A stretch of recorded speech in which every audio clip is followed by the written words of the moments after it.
কি মাম্মাম, এটা কি? এটা কি? হ্যাঁ, নখ বার করছে মানে ওর পছন্দ হচ্ছে না। ওর যখন পছন্দ হবে না ওরা তখন নখ বার ওর করবে। নাম কি? রাজা। রাজা। এর নাম দেয়া আছে রাজা। এখানেও একটা ডগি ছিল।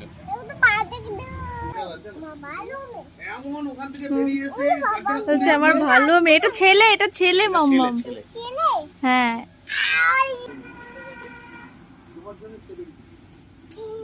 তুমি ওকে নাচ দেখাচ্ছ নাকি? ও খেলছে। উবু বলে, উবু বলে। আচ্ছা ঠিক আছে, দাঁড়িয়েছি। না না, বলছে শুয়ে পড়েছো কেন? হাত ধরো, আমি উঠিয়ে দিচ্ছি। ও উঠতে পারে নিজে নিজে, তোমাকে ওঠাতে হবে না।